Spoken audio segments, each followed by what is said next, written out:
جی ناظرین، welcome back from the break. اور break میں جانے سے پہلے ہم بات کر رہے تھے کہ کراچی کا میئر کون بنے گا. عظیم صاحب کا رخ کروں گی. عظیم صاحب، جو آپ بات کر رہے تھے کہ سعید غنی صاحب نے کہا ہے کہ وہ پی ٹی آئی کے جو ہیں اراکین جو ہیں ان سے رابطے میں ہیں، تو اس کی طرح وضاحت کر دیں، ایلیبریٹ کر دیں. دیکھیں، سعید غنی صاحب کا بیان تھا اور میں سمجھتا ہوں پاکستان تحریک انصاف کے دوستوں کو اس بات پر نوٹس لینا چاہیے. زیدی صاحب کو اس بات پر نوٹس لینا چاہیے کہ ان کی بیسکلی ہیرارکی ہے نا، تو بیسکلی کہ ہو کیا رہا ہے کراچی کے اندر. جب سعید غنی اس طرح کی اسٹیٹمنٹ دے رہا ہے، یا تو اس کا جو ہے نا رد آنا چاہیے، اور ایسے شر پسند عناصر کو اپنی پارٹیز کے اندر تلاش کر کے میں سمجھتا ہوں ان کو فائر کرنا چاہیے، کہ جو ان کی پارٹی کا امیج بھی خراب کر رہے ہیں. کہ ماضی میں بھی ہم نے دیکھا کہ 25 ایم این اے جو پی ڈی ایم کی تحریک آئی عدم اعتماد کی، اس میں ہم نے دیکھا کہ 25 ایم این اے پاکستان تحریک انصاف کی کس طرح سے پاکستان پیپلز پارٹی نے ہارس ٹریڈنگ کی. اور دیکھیں، ہارس ٹریڈنگ کی سیاست کو ختم ہونا چاہیے. جماعت اسلامی تو سب کو دعوت دے رہی ہے. وجاہت صحیح کہہ رہے تھے جو کہہ رہے تھے کہ صحیح. یہ دیکھیں، یہ تو مجھے نہیں پتا، یہ تو سعید غنی صاحب کا بیان ہے اور یہ اس کی تائید کر رہے ہیں. مجھے اس بارے میں نہیں پتا. جو تحریک انصاف کا دوست، یہ تو جو جماعت کا کوئی بندہ نہیں بکے گا، نہیں جائے گا نا، نہیں جائے گا. سعید غنی نے جماعت کا نام تو نہیں لیا، اور نہ آج تک جماعت کا کوئی ماضی میں کوئی ایسی تاریخ تو نہیں رہی. میں تو سعید غنی کی اسٹیٹمنٹ کو سر، وہ بیان آپ پھر ٹی وی پہ دیکھیں، کافی دفعہ آ چکا ہے. آپ کو بتا رہا ہوں یہ چیز کہ آپ لوگ بہت انرجیٹک ہیں اور بہت انتھوزیسٹک ہیں اس چیز میں کہ حافظ نعیم صاحب میئر آ جائیں، لیکن میئر آنے کے بعد اپنے باتوں کو یاد رکھیے گا. آپ نے پولیس کو بھی سیدھا کرنے کی بات کی ہے، حالانکہ پولیس کا اختیار آپ کے پاس نہیں ہے. آپ نے سیوریج کی بھی لائن کو، سیوریج کے معاملات کو، واٹر اینڈ سیوریج کو بھی صحیح کرنے کی بات کی ہے، وہ اختیار آپ کے پاس نہیں ہے. آپ نے ٹریفک کے معاملات کو صحیح کرنے کی بات کی ہے، وہ اختیارات آپ کے پاس نہیں ہیں. آپ کس طریقے سے لوگوں کو آپ لوگوں نے بے وقوف بنا کے کیمپین کر کے جو ہے وہ ووٹ لیے. آپ مجھے بتائیں کہ کس طریقے سے میئر کے ہاتھ میں پولیس کا اختیار ہوگا. کے ایم سی کا ایک ادارہ جس کے پاس سوائے مین روڈ کے گلیاں بنانے کا بھی اختیار نہیں ہوتا، بلکہ گلیاں بنانے کے علاوہ مین روڈ بنانے کا بھی اختیار نہیں ہوتا، وہ جماعت جو ہے وہ اتنے بڑے بڑے کلیم کر کے لوگوں سے ووٹ لے کر آئی ہے. آپ کو اپنے وعدے یاد بھی رکھنے ہوں گے اور اس کے اوپر عمل بھی کرنا ہوگا. جہاں تک عظیم صاحب کیا وعدے کر کے ووٹ لے کے اور پھر بھول جائیں، پھر عوام پریشان ہے. ہم نے کوئی 1 کروڑ جو ہے نا وہ نوکریوں کا 50 لاکھ گھر کا وعدہ نہیں کیا لوگوں سے. ہم اپنے وعدے پر قائم ہیں. ٹھیک ہے، میں تو وہی کہہ رہا ہوں، ابھی تو ہمارے پاس کوئی حکومت نہیں ہے، اختیار نہیں. ہم تو 10,000 بچوں کو تعلیم دے رہے ہیں، ان کو روزگار بھی دیں گے کراچی جیسے شہر کے اندر. ہم تو اس کراچی جیسے شہر کے اندر تو وہی تو سیاست خدمت ہی تو ہے. ہم تو سیاست، ہم کراچی والوں کو بتا رہے ہیں. ہم نے کراچی، ہم کہیں نہیں جتا رہے، ہم بتا رہے ہیں بھائی، ہم بتا رہے ہیں، ہم بتا رہے ہیں، ہم جتا نہیں رہے، بتا رہے ہیں. کراچی کے اندر آپ کی کیا کنٹریبیوشن ہے مجھے بتائیں نا. کراچی کے اندر آپ دیکھیں سیلاب آتا ہے پاکستان کے اندر. بات کرنے دینا مجھے، آپ بات کر لیں پھر. نہیں، آپ اپنی باری میں بات نہیں کرنا چاہ رہے، آپ میری باری میں بات کر لیں. 10,000 بچوں کی آپ پڑھانے کی جو بار بار بات کر رہے ہیں سر، میرا رائٹ ہے میں اپنی ٹرن میں بات کروں. جب آپ کا ٹرن آئے you have the right to speak. یہ تو انتہائی غیر اخلاقی حرکت ہے. آپ پارٹی سب کچھ کر سکتی ہے لیکن کراچی نہیں جیت. لیکن کراچی، میں تو وہی بتا رہا ہوں نا کہ انہوں نے کراچی میں جو سیاست کی ہے، کس طریقے سے دھوکہ دہی کی سیاست، پہلے ڈی لیمیٹیشن غلط کی، اس کے بعد جو ہے حلقہ بندیاں، ووٹر لسٹ ہیں. اس کے باوجود جماعت اسلامی سب سے زیادہ ووٹ لے کے اس وقت کراچی کی نمبر 1 جماعت ہے. اس کے باوجود آپ جو ہے وہ صرف جو ہے مطلب جتنی بھی کوششیں کر لیں، کتنی سیٹیں دھاندلی کر کے لے لیں گے. ٹھیک ہے، آپ نے 84 لے لی ہیں، ابھی بھی آپ جماعت سے آگے نہیں نکل سکے. مزید 20 سیٹوں کے نتائج ابھی ودہیلڈ ہیں، جس کے نتیجہ آنے، اور ابھی 11 سیٹوں پر انتخابات ہونے ہیں. تو ہم سمجھتے ہیں، ہمیں پورا اعتماد ہے جس طرح سے ہم گلی محلوں میں لوگوں کی نمائندگی کر رہے ہیں، چاہے وہ کراچی الیکٹرک کا مسئلہ ہو، بحریہ ٹاؤن کا مسئلہ ہو، ٹوٹی سڑکوں کا مسئلہ ہو، پانی کا مسئلہ ہو. جماعت کراچی کی اس وقت حقیقی نمائندگی جماعت اسلامی کر رہی ہے. دیکھیں، پہلے تو آپ نے اندازہ کر لیا دونوں ایک دوسرے پہ دھاندلی کے الزام لگا رہے ہیں. میری بات سچ ثابت ہوئی، انہوں نے کی، ہم نے دھاندلی نہیں کی. ابھی شروع انہوں نے کہا جماعت نے وہاں پہ سنیں، انہوں نے کہا UC8 میں انہوں نے پوچھا وہاں کیا ہوا. آپ نے جماعت نے کیا کیا ابھی آپ کے سامنے دیکھیں. یہی ان کی پوزیشن ہے کہ انشاءاللہ پیپل پارٹی کا میئر آئے گا، کیونکہ انہوں نے آپس میں مل کے بیٹھ نہیں سکتے ہیں. پیپل پارٹی میں جس طریقے سے مرزا واب صاحب کو ایک جیلے کو میئر بنایا گیا اور اس نے تقریباً 10 مہینے کے اندر جو الحمدللہ کام کرائے وہ لوگوں کو نظر آئے. پھر اسے ہٹایا کیوں؟ ایسے وہی آ رہا ہوں، ادھر ہی میں بتا دیتا ہوں. ہٹایا اس لیے کیا کہ ایم کیو ایم کے ساتھ معاملات تھے، پی ڈی ایم کے حوالے سے. نہیں سنیں نا، کمپرومائز کر لیتے ہیں. نہیں کمپرومائز کی بات نہیں. اب ظاہر ہے ویسے بھی الیکشن تھا، 1 مہینے کے لیے بنا، انہوں نے کیا کر لیا؟ کچھ نہیں کر سکے. 1 مہینے کی بات تھی، پیپل پارٹی کو پتا تھا الیکشن ہونے، اور وہاں الحمدللہ پوزیشن سب کو سامنے نظر آ گیا. گورنر بھی ایم کیو ایم کا بے اختیار گورنر کیا کر سکتا ہے؟ 18ویں ترمیم کے بعد صوبہ بااختیار ہے اور صوبہ ہی کام کرے گا. جس طریقے سے میں آن دی ریکارڈ کہتا ہوں، چیلنج کرتا ہوں، عمران خان کا پورے پاکستان میں کوئی ایک منصوبہ بتا دیں. کوئی ایک کٹوں کے علاوہ, انڈوں کے علاوہ, مرغیوں کے علاوہ کوئی منصوبہ ہو, میرے کو بتا دیں. صرف باتیں. اب بات یہ انہوں نے بات صحت کارڈ دیے انہوں نے. نہیں, میں ادھر ہی آ رہا ہوں. صحت کارڈ دیکھیں, بے نظیر کارڈ کا اگر نام ہیلتھ کارڈ کو اگر چینج کر کے وہ کر دیتے ہیں تو الگ بات ہے. باقی جہاں تک بات ہے, لیکن بے نظیر انکم سپورٹ میں تو باقاعدہ کرپشن ہوئی ہے. نہیں, کرپشن اگر ہوئی ہے تو ان کی حکومت رہی تھی, ان کو پکڑنا چاہیے تھا. آپ مجھے بتا دیں کہ صحت کارڈ میں کوئی کرپشن ہوئی ہے تو بتا دیں, کیونکہ صحت کارڈ میں دیکھیں کرپشن. بات یہ انہوں نے جتنے تھے سارے بگا دیے, کسی کو پکڑیں گے تو تب پتا چلے گا. محترمہ جتنی تھی وہ ساری انہوں نے لیڈیز رکھی ہوئی تھی. فرا گوگی کو لے لیں یا باقی جتنی بھی ان کے معاملات دیکھیں. اب یہاں پہ کرپشن کے حوالے سے انہوں نے بات کی, عمران خان پہ کرپشن کے کیس نہیں ہے. اب گھڑی چوری دیکھیں, چوری کے کیس ہے نا, کرپشن کے بھی نکلیں گے, لیکن وہ بندے پکڑے جائیں سب چیزیں آئیں گی انشاءاللہ. ابھی تو ظاہر ہے شہباز شریف صاحب ہیں, وہ ظاہر وزیر اعظم ہے. اس کے بعد جو ادارے چل رہے ہیں, نیب ہے یا جتنے بھی اینٹی کرپشن ہے, باقی معاملات ہیں, اس پہ کام چل رہا ہے. شہباز شریف صاحب بھی کچھ نہیں کر پا رہے قوم کے لیے, عام عوام کے لیے. شہباز شریف صاحب اس لیے نہیں کر رہے, اب کسی بندے کو کوئی بندہ چھری مار دے اور بولے فوری زخم سیٹ ہو جائے. بھی دیکھیں نا, پلستر لوگوں کا 15 دن میں اتر جاتا ہے, 2.5 مہینے سے ان کا پلستر نہیں اترا ایک گولی سے. ابھی انہوں نے کہا ایک گولی لگی, وہ کہتے ہیں 4 گولیاں لگی. کبھی جس بندے کو گولیاں لگی ہیں ایکسروں میں کچھ نہیں آ رہا. عجیب سا مذاق بنا کے رکھ دیے, پتہ نہیں قوم کو کدھر لے کے جا رہے ہیں. یعنی کہ جھوٹ پہ جھوٹ بول کے لوگوں کو گمراہ کیا جا رہا ہے.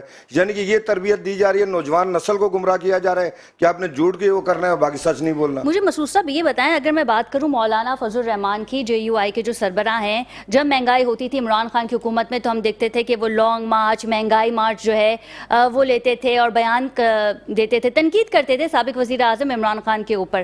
لیکن اب جب ڈالر جو ہے وہ 300 پہ پہنچ گیا ہے, یہاں پہ آٹا نہیں مل رہا, یہاں بجلی اور گیس کی قیمتوں میں اضافہ کر دیا گیا ہے, IMF سے جو معاہدہ ہو رہا ہے اسے جو ہے وہ عام عوام بھر رہی ہے, عام عوام پہ جو ہے وہ بوجھ ہے. اب کہاں ہیں یہ آپ کے مولانا فضل الرحمان؟ اب کیوں نظر نہیں آتے؟ اب کیوں ان کو مہنگائی جو ہے وہ نہیں نظر آتی؟ اب ان کو راتوں کو نیند بھی آ جاتی ہے جو کہ پہلے نہیں آتی تھی. وہ پریشان ہو جاتے تھے کہ جو عوام ہے وہ کس بوجھ تلے جو ہے وہ اپنی زندگی گزار رہی ہے. ایک شخص جس کی تنخواہ صرف 40 سے 45 ہزار روپے ہے, وہ اپنے گھر کا خرچہ کیسے پورا کرے گا؟ بتائیں.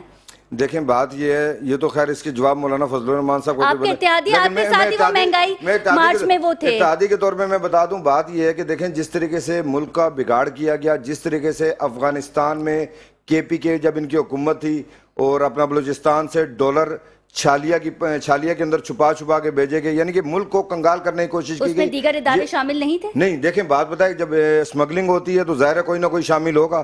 جو شامل ہے اس کو بالکل اس کے خلاف ایکشن ہونا چاہیے, جو بھی شامل ہے اس کے خلاف ایکشن ہونا چاہیے. لیکن معاملات یہ ہیں, یہاں سب سے بڑا معاملہ یہی ہے نا کہ ہم نے سب سے پہلے ہمارے لیے ملک ہے. اگر ہم ملک کے خلاف, اداروں کے خلاف کھڑے ہوں گے, ملک کے خلاف کھڑے ہوں گے, آپ میرے کو بتائیں یہاں کیا ہو رہا ہے؟ آپ یہ دیکھیں نا, ابھی کہہ رہے ہوں, میں اس دن حیران رہ گیا, بولا جی باجوہ صاحب کے خلاف ان کو جو ہے نا کورٹ مارشل ہونا چاہیے. تو وزیر اعظم تو عمران خان تھا, جس تقریر کا حوالہ دے رہے اس وقت یہ وزیر اعظم تھے, ان کو بھی کوئی نہ کوئی وہ ہونا چاہیے. یعنی یہ کہتے ہیں میرے کو کچھ نہیں بولو, میرے کو جیل بھی نہیں بھیجنا مجھے ڈر لگتا ہے, ہتھکڑی بھی نہیں لگانا مجھے ڈر لگتا ہے. جائیں گے 500 بندوں کے ساتھ جائیں گے تاکہ پکڑ نہیں لے. یعنی کہ ملک کو ڈی اسٹیبلائز کیا جا رہا ہے. اور یہ جو چیزیں, جیسے کہ میں نے اپنے انٹرو میں بھی کہا کہ سابق صدر آصف علی زرداری صاحب جو ہیں وہ بھی جیل گئے ہیں, ٹھیک ہے. فریال تالپور صاحب پہ جو کیسز تھے انہیں بھی لے کے چلے گئے تھے, اور پھر شہید ذوالفقار علی بھٹو صاحب اور نواز شریف صاحب جو ہیں انہوں نے بھی جیل دیکھی, ان کی بیٹی مریم نواز نے بھی جیل دیکھی ہے, جیل میں رہی ہیں. لیکن عمران خان صاحب کے اوپر اب تک کچھ ایسا ہوتا نظر نہیں آ رہا. جہاں پہ ایسا لگتا ہے کہ ان کی گرفتاری ممکن ہو سکتی ہے, گرفتاری جو ہے وہ عمل میں لائی جا سکتی ہے, تو وہاں پہ سوشل میڈیا کے تھرو ان کے کارکنوں کو ہدایت دی جاتی ہے. تو ایسے تو عدلیہ اور عام عوام جو ہے وہ آپس میں ایک دوسرے کے آمنے سامنے آ جائیں گی. سب سے پہلے تو میں کمنٹ کروں ہمارے پیپلز پارٹی والے جو بھائی بیٹھے ہوئے, انہوں نے کہا کہ کبھی ہم نے اداروں کو نہیں دھمکایا, کبھی ہم نے اداروں کے خلاف بات نہیں کری. تو وہ اسٹیٹمنٹ اگر آپ چلا سکیں تو دکھا دیجیے گا, جس کے اندر زرداری صاحب کہہ رہے ہیں کہ ہم نیب کے چیئرمین کی کیا حیثیت ہے, اس کی کیا مجال ہے. یہ اسٹیٹمنٹ آن ریکارڈ موجود ہے جو آج تک چلتی آ رہی ہے. اور دوسری چیز ہے, اب تو کہہ سکتے ہیں, اب تو اپنی مرضی کا لگا دیے. اچھا, لیکن جب ہمارا دور تھا تب یہ ایسی آواز نہیں نکل رہی تھی. نہیں آئے تھے پکڑنے ہم, وہ تو پتہ ہے کیا ہوا تھا. پتہ ہی نہیں ہوتا ہے بندہ اس میں رہ کے کام کرے. ابھی وزیر اعظم کا یہ ہے سر, دیکھیں پتہ ہی نہیں ہو رہا کیا ہے. یہ پرسنل تنقید ہو جائے گی, یہ غلط بات کر رہے ہیں آپ. دیکھیں یہ بات کریں گے تو پھر بہت ساری باتیں ہمارے پاس بھی کہنے کے لیے ہیں جو کہ کیا کیا ہوتا رہا بلا اس میں. اچھا, بہرحال جہاں تک بات تھی کہ انہوں نے کہا کہ ملک جو ہے وہ, اگر تو ڈالر اتنی تیزی سے گرنا تھا تو بلاول نے جو ایک مارچ نکالی تھی جو کہ مہنگائی کے خلاف تھی, اس کو لیڈ بلاول صاحب ہی کر رہے تھے نا. آج اگر یہ کہہ رہے ہیں کہ گورنمنٹ میں وزیر اعظم کو سپورٹ کرنے کے علاوہ ہمارا دوسرا کوئی رول ہی نہیں ہے, ہر چیز سے ڈسون کر دیتے ہیں, مطلب جو چیزیں بیڈ سائڈ پہ جا رہی ہیں نا اس کو ڈسون کر دیتے ہیں, جو اچھی ہیں وہ ان کی ہیں. تو اگر یہ اب ڈالر جو ہے وہ 300 چلا گیا اوپن مارکیٹ میں, تو اب بلاول بھٹو اور یہ پوری جو ان کی پارٹی ہے یہ ریزائن کر دینا, ہٹ جائے. ہو گیا 300 کا ڈالر ہو گیا, 300 کا پیٹرول ہو گیا. یہ باتیں ہیں خالی, اگر یہ حکومت نہیں چاہتی ملک یہ بیچ دیتے, فیکٹس پہ بات کریں. ملک چوروں کے ہاتھ میں چلی گئی تھی, وہی ہے نا چور چور کے نعرے لگانے والے خود چور شیشے کے سامنے مسعود صاحب آپ مجھے یہ بتائیں کہ جو عوام ہے وہ اب چور چور زیادہ سوچ رہی ہے یا وہ یہ سوچ رہی ہے کہ میں اپنے بچے کو اچھی تعلیم کیسے دوں, میں 2 وقت کی روٹی کیسے دوں؟ انشاءاللہ صبر کریں, سب بہتر ہوگا, اللہ خیر کرے گا. آدھی آبادی مر جائے گی پھر سب بہتر کر دیں گے, ہم بالکل بہتر کر کے دیں گے. ہم الحمدللہ ہوش و حواس سے کام کر رہے ہیں, تمام لوگ جو بیٹھے ہوئے کام کر رہے ہیں. انہوں نے کہا خالی ایک وزیرات, دیکھیں بات یہ ہے, ہم یہ کہتے ہیں کہ کام جتنے بھی معاملات چل رہے ہیں ملک کے انشاءاللہ یہ اللہ کرے گا.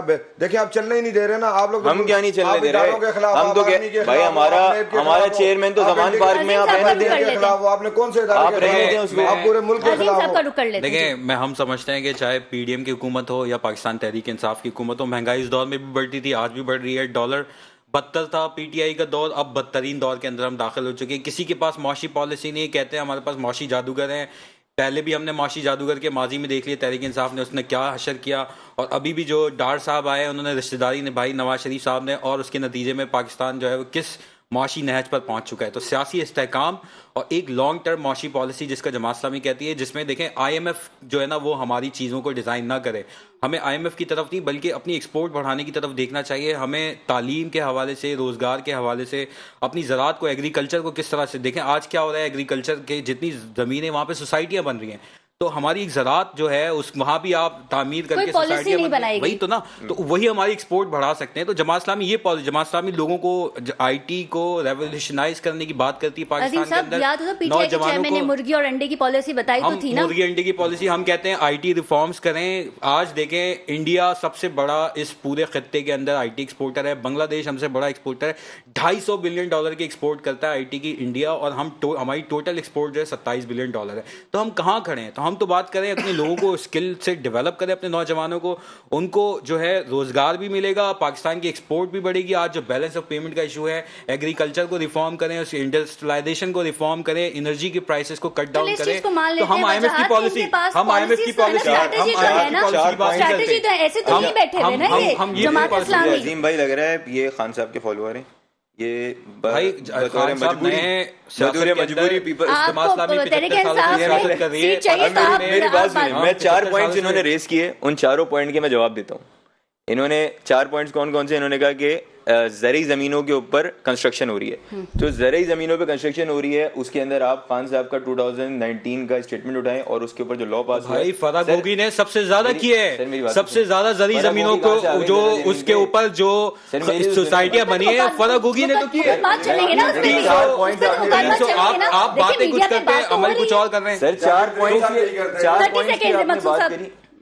دیکھیں جی پی ٹی آئی کے اندر دیکھیں جہانگیر ترین ہو, علیم خان ہو, فرح گوگی ہو یا کوئی بھی ہو, جتنے بھی ہیں ٹوٹل انہوں نے یہی کام کیا, سارے 2 نمبر کام انہوں نے. علیم خان کا نام لے رہے ہیں, آج ان کی گورنمنٹ میں ہے وہ. ساری پارٹیوں میں علیم خان کا نام لیا ہے انہوں نے, ساری پارٹیوں میں کرپٹ لوگ اپنے پاس لے کے الحمدللہ پیپل پارٹی اور باقی پارٹیاں. بھائی جان علیم خان آپ کے اتحادی ہیں اس وقت, آپ غلط سائٹ چلے گئے. علیم خان آپ کے اتحادی ہیں, لیکن ہم غلط کو غلط تو پھر نکالے نا اس کو. فرق ہوگی کے بارے میں بھی بات کریں, ناٹ دی ریپرزینٹیٹیو آف فرق ہوگی. اور لیکن وہ کہہ رہے ہیں نا کہ وہ تو بشرا بی بی کے جو ہے بارے میں نہیں جانتا. صاحب نے خود ٹی وی پہ آ کر فرق ہوگی کے بارے میں اس کو ڈیفینڈ کیا کہ ریل اسٹیٹ پاکستان میں 300 گنا. تو آپ خان صاحب کو بھی اسٹڈی, میں نے مجھے نہ میری نالج میں نہ میں نے اس کو اسٹڈی کیا ہے, میں اسٹیٹس سے بات کر لیتا ہوں جو آپ نے بات کی. لیکن یہ بھی اچھی بات ہے نا کہ وہ اگر انہیں نہیں پتا تو وہ اور کر رہے ہیں. 4 چیزوں کے اوپر آپ نے بات کری. چیزیں ہوتی ہیں پارٹی میں, کافی ساری چیزیں چل رہی ہیں. خان صاحب نے ہمیں بتایا, خان صاحب نے ہمیں بتایا کہ خان صاحب کے دور میں, سن تو لے میں آپ کی پارٹی کی لیڈر کی بات کر رہا نا, ذمہ داری کے ساتھ بات کرنا. خان صاحب نے کہا کہ ان کے دور میں 300 گنا ریل اسٹیٹ میں جو ہے وہ اس بزنس میں اضافہ ہوا, اور اس 300 گنا فرق ہوگی کہ اگر جائیداد 1 ارب تھی تو 300 ارب ہو گئی. 6% تو سر وہ زرعی زمینیں بیچ کے ہوئی نا, یہی تو میں کہہ رہا ہوں, زرعی زمینیں بیچ کے ہوئی نا, وہ ساری فرق ہوگی